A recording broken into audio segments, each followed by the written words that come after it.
How to log in Amazon Prime with another account. Hi everyone, welcome back to our channel. In this video I'll guide you on how you can log in Amazon Prime with another account, so make sure to watch the video till the end. Now you have Amazon and you have Amazon Prime Video.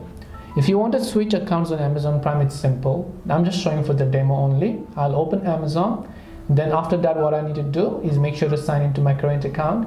Tap the three lines option from the bottom right. If I scroll down, I can go to settings, and then here I'll find the option to switch my accounts, which means I can easily switch my accounts on the Amazon app.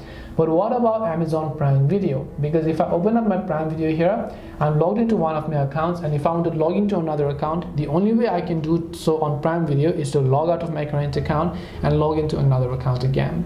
And to do this, after I open my application, I'll just tap the profile icon from the top right hand side, then tap the gear icon from the top right.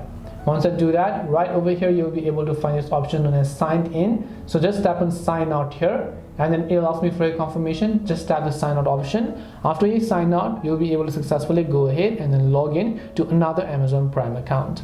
This way you can log in Amazon Prime with another account. Hope this video is very helpful. If you have got any questions, feel free to leave them down. Thank you very much for watching till the end of this tutorial, and see you soon in the next video.